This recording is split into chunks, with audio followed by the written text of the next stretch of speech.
अस्सलामुअलैकुम। ધોરણ 4 અ અને 4 બના વિદ્યાર્થીઓ, આ અગાઉ આપણે ગણિતમાં પ્રકરણ 8 ગાડું અને પૈંડા એના વિડીયો જોયા, એના સ્વાધ્યાયો જોયા અને એ તમામ સ્વાધ્યાયો તમે સ્વાધ્યાય પોથીમાં લખ્યા જ હશે.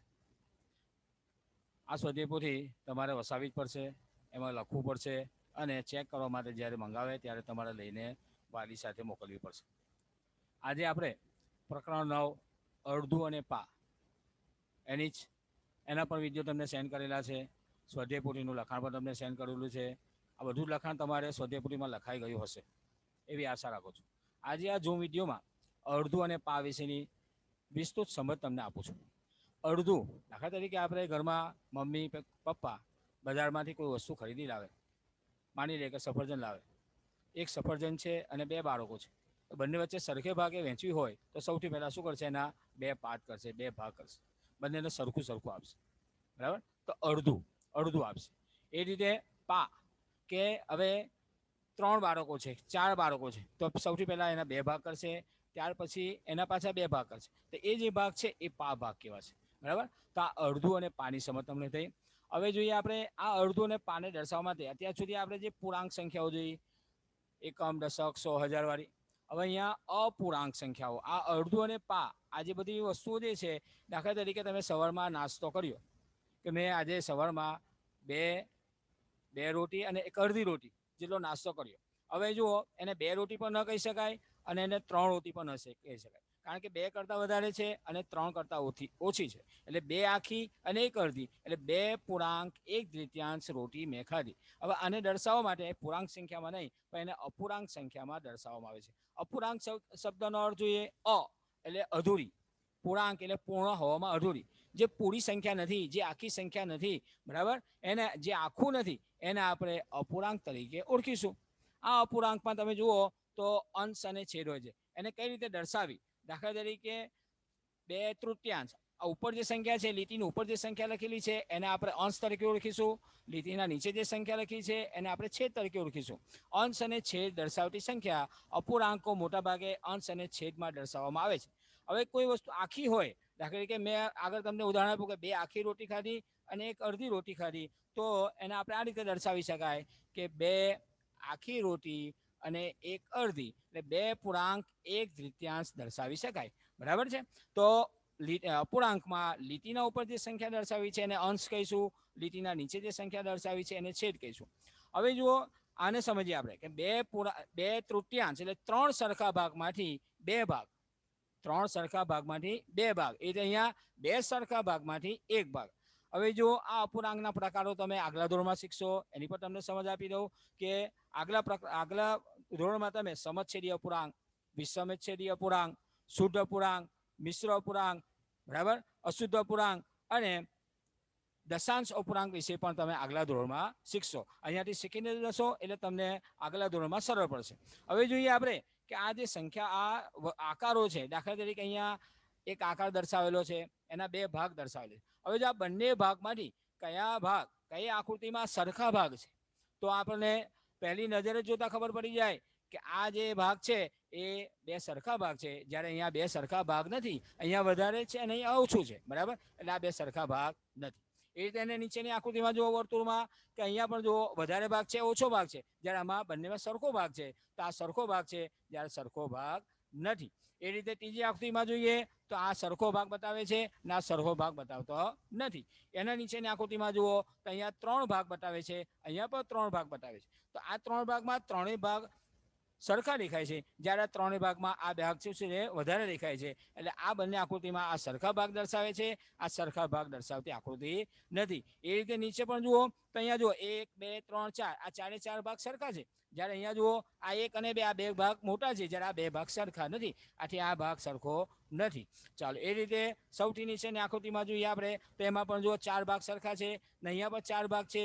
આ ભાગ મોટો છે, આ એનાથી નાનો છે, આ એનાથી નાનો છે અને આ મોટો છે, તો આ સરખો ભાગ નથી, આ સરખો ભાગ છે. બરાબર? હવે જોયો કે આ આકૃતિમાં જે ભાગ દર્શાવતી છે એને આપણે અપૂર્ણાંકમાં કઈ રીતે દર્શાવી શકાય. તો જુઓ, અહીંયા આપણે તમને કહ્યું તે પ્રમાણે 1/3 એક દ્વિતીયાંશ. બે સરખા ભાગમાંથી એક ભાગ, બે ભાગમાંથી એક ભાગ એ દ્વિતીયાંશ. એકના બરાબર એ રીતે એક તૃતીયાંશ, ત્રણ સરખા ભાગમાંથી એક ભાગ. એટલે અહીંયા એક તૃતીયાંશ, એક દ્વિતીયાંશ એટલે અને અહીંયા છેદમાં બે છે એટલે એક દ્વિતીયાંશ કહેવાય. બે હોય તો બે તૃતીયાંશ, ત્રણ હોય તો ત્રણ દ્વિતીયાંશ, ચાર હોય તો ચાર તૃતીયાંશ, પાંચ હોય તો પાંચ તૃતીયાંશ. એ રીતે નીચે એક તૃતીયાંશ. એના પર જોઈએ આપણે એકને અંશ કહીશું, ત્રણને છેદ કહીશું. એને શબ્દમાં આ રીતે લખી શકાય એક તૃતીયાંશ, એકના ત્રણ ભાગ. બરાબર છે. એ રીતે એક ચતુર્થાંશ. અહીંયા એક ચતુર્થાંશમાં એકને અંશ કહીશું, નીચે ચાર છે એને આપણે છેદ તરીકે કહીશું. એને વાંચી શકાય, શબ્દમાં લખી શકાય એક ચતુર્થાંશ. જો ફરી વાંચીએ આપણે, એક તૃતીયાંશ નહીં, એક દ્વિતીયાંશ, એક તૃતીયાંશ, એક ચતુર્થાંશ, એક પંચમાંશ, એક ષષ્ઠાંશ, એક સપ્તમાંશ, એક અષ્ટમાંશ, એક નવમાંશ, એક દશાંશ. એ રીતે આગળ એક અગિયારાંશ, બારાંશ, તેરાંશ, ચૌદાંશ. બરાબર, આ તેની સંખ્યા તમારે આગળ આવશે. અત્યારે તમારે ફક્ત દ્વિતીયાંશ, તૃતીયાંશ, ચતુર્થાંશ અને પંચમાંશ સુધીના શબ્દોને અંકમાં લખવાના દાખલાઓ તમારે શીખવાના છે. હવે જોઈએ આપણે કે અહીંયા જે આકૃતિ આપેલી છે, આ આકૃતિમાં આપણને કહ્યું છે કે એક દ્વિતીયાંશ ભાગમાં રંગ પૂરો. એક દ્વિતીયાંશ ભાગમાં રંગ પૂરો એટલે બે સરખા ભાગ આપેલા છે, બે સરખા ભાગમાંથી એક ભાગમાં રંગ પૂરવાનો છે. તો જો અહીંયા આપણે શું કરીશું, બે સરખા ભાગ એટલે બે સરખા ભાગ, અંશમાં સંખ્યા એક દર્શાવી છે, અંશમાં જે આપેલું હોય એટલા જ ભાગમાં રંગ પૂરવાનો છે. હવે જો તમને રંગ પૂરવાનું કહ્યું હોય તો રંગ પૂરવાનું, ટપકા દોરવાના કહ્યા તો ટપકા દોરવાના, અને પેન્સિલથી લાઈન કરવાની કહી હોય તો લાઈન દોરવાની, રેખા દોરવાની કહી હોય. બરાબર, આમાં તમે રંગ પૂરવાનું કહ્યું હોય તો સ્કેચ પેનનો ઉપયોગ કરી શકાય નહીં, કારણ કે શું થાય એની ઇફેક્ટ પાછળ આવી જાય છે. એટલે ચોક કલર છે કે વેક્સ કલર છે તેનો ઉપયોગ કરો તો વધારે સારું. એ રીતે અહીંયા પણ જુઓ બે સરખા ભાગમાં છે, એક ભાગમાં આપણે રંગ પૂરીશું. ચાલો, એ રીતે અહીંયા બીજી એક આકૃતિ આપી છે, એક તૃતીયાંશ ભાગમાં રંગ પૂરો. તો આગળ જોઈએ આગળ કે અહીંયા પણ જો એક જ એક દ્વિતીયાંશ ભાગમાં રંગ પૂરવાનો છે. જો બે સરખા ભાગ હોય તો એકમાં રંગ પૂરવાનો, તો અહીંયા ચાર સરખા ભાગ છે તો કેટલામાં રંગ પૂરીશું, કે બે સરખા ભાગ હોય તો એકમાં રંગ પૂરીશું, તો ચાર સરખા ભાગ હોય તો આપણે બે ખાનામાં રંગ પૂરીશું. બરાબર છે. ચાલો, એ રીતે અહીંયા પણ જુઓ બે એક દ્વિતીયાંશ ભાગમાં રંગ પૂરવાનો છે એટલે અડધા ભાગમાં રંગ પૂરવાનો છે. તો આ ચાર આકારો છે, ચાર ખાના છે, એ ચાર ખાનામાંથી અડધા ખાના લઈએ તો કેટલા થશે, બે ખાના થશે. તો આપણે બે ખાનામાં રંગ પૂરીશું. બરાબર. ચાલો, આ એક સમજવા જેવી વાત છે કે એક દ્વિતીયાંશ એટલે બે સરખા ભાગ આપેલા ન હોય, આનાથી વધારે પણ આપેલા હોય તો આપણે સમજવાનું કે જો બે ભાગ હોય તો એક ભાગમાં, તો ચાર ભાગ હોય તો બે ભાગમાં, છ ભાગ હોય તો ત્રણ ભાગમાં. એ રીતે હવે જો નીચે એક બીજો દાખલો આપેલો છે કે એક તૃતીયાંશ ભાગમાં રંગ પૂરો. અહીંયા આગળ એક તૃતીયાંશ ભાગમાં રંગ પૂરવાનો છે. બરાબર. તો જો અહીંયા એક તૃતીયાંશ ત્રણ સરખા ભાગ આપણે કરી દીધા છે. હવે એમાંથી ત્રણ ભાગ આપેલા છે, એક બે ત્રણ સરખા ભાગ જે છે એ નીચે દર્શાવેલા છે. એમાંથી એક ભાગમાં રંગ પૂરવાનો છે એટલે આપણે એક ભાગમાં રંગ પૂરી કરીશું. બરાબર. ચાલો, એ રીતે અહીંયા પણ જુઓ, અહીંયા પર ત્રણ સરખા ભાગ છે, એમાંથી ગમે તે એક ભાગમાં તમે રંગ પૂરી શકો છો. બરાબર. એના પછીની એ જે આકૃતિ આપી છે એમાં જુઓ છ ભાગ છે, એક બે ત્રણ ચાર પાંચ છ. મેં તમને આગળ કહ્યું કે ત્રણ ભાગ હોય તો એક ભાગમાં રંગ પૂરવાનો, તો જ્યારે છ ભાગ હોય તો એમાં આપણે બે ભાગમાં રંગ પૂર્ણ કરીશું. બરાબર છે. ચાલો જુઓ, અહીંયા પણ છે એક તૃતીયાંશ. તો આ જે આકાર છે એમાં ત્રણ ભાગ છે, ત્રણ ભાગમાંથી એક ભાગમાં રંગ પૂરીશું, ગમે તે એક ભાગમાં તમે રંગ પૂરી શકો. બરાબર છે. ચાલો, હવે જોઈએ આગળ કે ભાઈ આચ્છાદિત ભાગ. આચ્છાદિત ભાગ કોને કહીશું? આચ્છાદિત ભાગ એટલે રંગ પૂર્ણ કરેલો ભાગ, છાયાંકિત ભાગ. બરાબર, રેખાંકિત કરેલો ભાગ. અહીંયા આપણને એક આકૃતિ આપી છે, એમાં કુલ બે ભાગ છે. કુલ કેટલા ભાગ છે? બે. તે આપણે નીચે બે લખીશું. એમાંથી રંગ પૂર્ણ કરેલા ભાગ કેટલા છે? તો કે એક. તો આપણે શું લખીશું? એના ઉપર એક, એક દ્વિતીયાંશ. નીચેની આકૃતિ જુઓ, કુલ ભાગ કેટલા છે? તો કુલ ભાગ જે છે એ સૌથી નીચે લખવાના. બાળકો ભૂલ ક્યાં થાય છે કે કુલ ભાગ ઉપર લખી નાખે છે અને રંગીત ભાગ નીચે કરી નાખે. એ રીતે નહીં, સરખા ભાગો જે છે એ નીચે દર્શાવવાના છે. એમાંથી રંગ પૂર્ણ કરેલા ભાગ છે તે આપણે ઉપર દર્શાવીશું. એ રીતે નીચેની આકૃતિમાં સરખા ભાગો એક બે ત્રણ ચાર, તો પેલા ચાર લખો, અને રંગ પૂર્ણ કરેલા ભાગ બે છે તો બે લખો. બીજી એક તમને જો સરળ રહેતી હોય તો એ પણ કરી શકે કે રંગીન ભાગ ઉપર લખી નાખો તો પણ ચાલશે. એક બે ત્રણ, તો આપણે રંગીન ભાગ ઉપર દર્શાવીશું, અને કુલ ભાગ જે છે એક બે ત્રણ ચાર પાંચ છ, તો એને છ નીચે લખીશું. હવે તમને કોઈ પૂછે પણ એને વાંચી કઈ રીતે શકાય, એકના છેદમાં બે, એ રીતે નહીં, એ પણ સાચું, પણ શબ્દમાં એને એક દ્વિતીયાંશ કહીશું આપણે. બરાબર, આગળ તમને કહ્યું તે પ્રમાણે એક તૃતીયાંશ કહીશું, બે ચતુર્થાંશ કહીશું, અને ત્રણ ષષ્ઠાંશ તરીકે ઓળખીશું. હવે આપણે જોઈએ કે કેટલાક આકારો આપણને આપેલા હોય, એ આકારોના આપણે બે સરખા ભાગ કરવાના છે, વહેંચણી કરવાની છે. દાખલા તરીકે આપણને તમને આગળ ઉદાહરણ આપ્યું કે ભાઈ મમ્મી બજારમાંથી એપલ ખરીદી લાવેલા છે, હવે એને ભાઈ બહેન વચ્ચે સરખે ભાગે વહેંચવાના છે. તો સૌથી શું કે આપણે એના બે સરખા ભાગ કરીશું. બરાબર.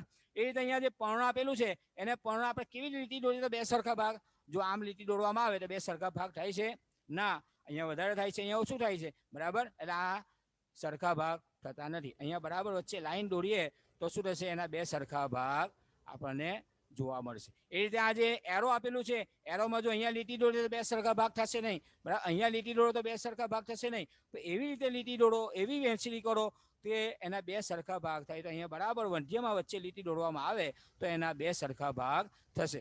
આ વિશેના તમે આના વિશે તમે આગળના ધોરણમાં સમમિતિ જે છે બે સરખા ભાગ થાય ત્રીજા ધોરણમાં તમે શીખીને આવેલા છો. હવે અહીંયા જે આકાર આપેલો છે એ આકારમાં જુઓ તો અહીંયા આપણે આકાર દોરીએ આ રીતે તો પણ એના બે સરખા ભાગ થાય.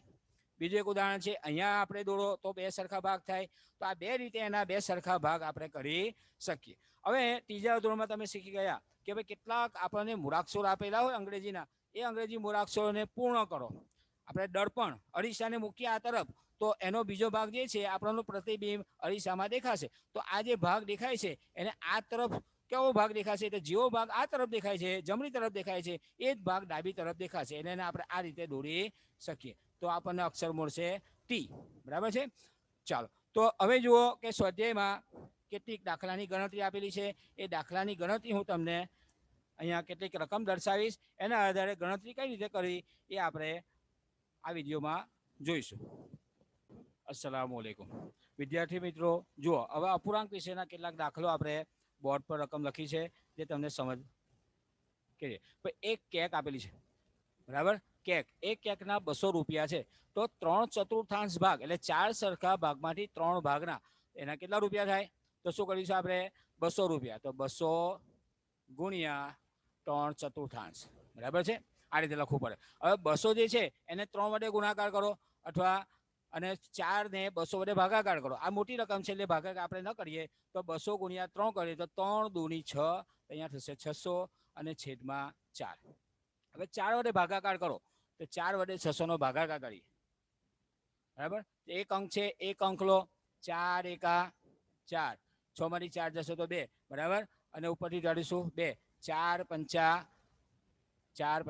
20. બાદ કરીશું શૂન્ય રહેશે, ઉપરથી શૂન્ય એટલે શૂન્ય રહેશે એટલે 150. તો 3/4 ભાગના 150 રૂપિયા થાય. આ રીતે ગણતરી દર્શાવવાની છે. હવે એક તરબૂચ છે, એક તરબૂચના 100 રૂપિયા છે. હવે 1/4 ભાગ તરબૂચના કેટલા રૂપિયા થાય? તો આપણે લખીએ છીએ એક તરબૂચના 100 રૂપિયા, એમાંથી આપણે 1/4 ભાગ ખરીદ્યો તો 100 ને 1 વડે ગુણાકાર કરો તો 100 એકા 100 થશે અને છેદમાં 4.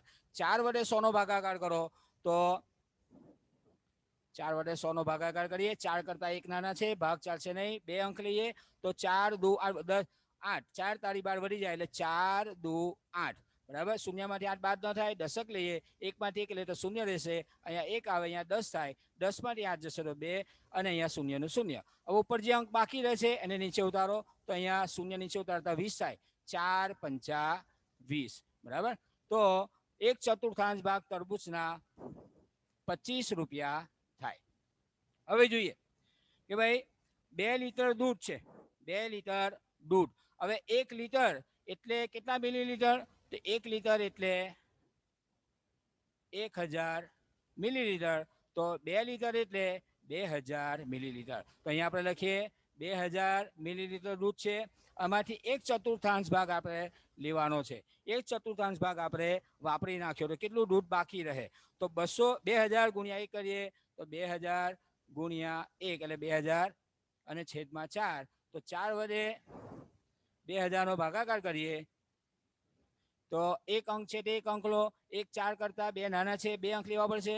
4 પંચા 20, બાદ બાકી કરો શૂન્ય શૂન્ય. હવે 2 શૂન્ય બાકી રહે છે, ઉપર ચડાવી દેશો તો પણ ચાલે, અથવા શૂન્યને નીચે ઉતારો, ભાગ નથી ચાલતું શૂન્ય મૂકો, પછી નીચે શૂન્ય ઉતારો, ભાગ ન ચાલતું શૂન્ય મૂકો તો 500. એટલે 500 મિલીલીટર દૂધ શું થઈ ગયું? વપરાયું. બરાબર. એ એકમ આ રીતે દર્શાવીશું. હવે બીજું અહીંયા જોવાનું છે કે ભાઈ જોડ આપેલી હોય, અંકમાં લખેલું હોય એને તમારે જોડ દર્શાવવાની કે 1/3, તો 1/3 ક્યાં છે તે એની જોડ બતાવવાની. અથવા આકૃતિ પણ આપેલી હોય કે 4 સરખા ભાગમાંથી 2 ભાગ, તો આકૃતિ પણ જોડવાની, અંકને પણ જોડવાનું અને શબ્દમાં પણ જોડવાનું. આ વિશેનો દાખલો તમારી સ્વાધ્યાય પોથીમાં છે જ. બીજો એક દાખલો આ રીતે પૂછી શકાય ગમે તે રકમ મૂકીને કે ભાઈ અહીંયા વસ્તુ આપી છે કે ટામેટા, એનો ભાવ છે 8 રૂપિયા, બટાકા એના છે 12 રૂપિયા, રીંગણ 20 રૂપિયા, ડુંગળી 10 રૂપિયા, ગાજર 14 રૂપિયા. હવે અહીંયા બતાવ્યું છે કે ભાઈ 1/3 ગાજર, 1/3 કિલોગ્રામ, એટલે 1/3 ગાજર એટલે 1/3 કિલોગ્રામ ગાજર આપણે ખરીદી રહ્યા, તો આપણે કેટલા આપવા પડશે? તો કે ગાજરની કિંમત કેટલી છે તમે જોઈશું, આપણે ગાજરની કિંમત 14 રૂપિયા છે, તો અહીંયા લખો 14. આપણે ખરીદી 1/3, 14 એક વડે ગુણાકાર કરો, 14 એકા 14 અને છેદમાં 2 વધ્યા, 2 નો ઘરે બોલો 14 આવે ત્યાં સુધી, 2 સત્તા 14, તો કેટલા રૂપિયા થશે? 7 રૂપિયા થશે. આ રીતે એની ગણતરી દર્શાવવાની છે. બીજું અહીંયા આપેલું છે 1/3 ટામેટા, એટલે 1/3 કિલોગ્રામ ટામેટા, ટામેટાની કિંમત છે 8 રૂપિયા, તો અહીંયા લખીએ 8. એની ખરીદી કરી આપણે 1/3 એટલે અડધો કિલો, તો 8 એકા 8 થશે અને છેદમાં 2 આવશે, 2 નો ઘરે બોલો 8 થી વધી ન જાય ત્યાં સુધી, 2 ચોક 8, એટલે એની કિંમત થાય 4 રૂપિયા થશે. બરાબર, 1 કિલોના જો 8 રૂપિયા હોય તો અડધા કિલોના 500 ગ્રામના 4 રૂપિયા થશે. આ રીતના દાખલાઓ તમારે સ્વાધ્યાય પોથીમાં આપેલા છે, એના વિડીયો પણ તમને સેન્ડ કરવામાં આવેલા છે. આ બધા વિડીયો તમે જોજો અને સમજજો. હવે પછીનું પ્રકરણ આપણું જે છે પ્રકરણ 10 પેટર્ન, એ પેટર્ન વિશે પણ તમે ત્રીજા ધોરણમાં શીખી ગયા છો. તો હવે પછી ઇન્શાઅલ્લાહ સોમવારે આના વિડીયો મૂકવામાં આવશે. ત્યાર પછી એ આખા પ્રકરણનો એક ઝૂમ વિડીયો મૂકવામાં આવશે. એ બધાએ જોવો જ પડશે અને સ્વાધ્યાય પોથી ખરીદવી પડશે. અને સ્વાધ્યાય પોથીમાં આ જે દાખલાઓ તમને સેન્ડ કરવામાં આવે છે એ તમારે સમજીને ગણતરી કરવી પડશે. ઓકે, અલ્લાહ હાફિઝ.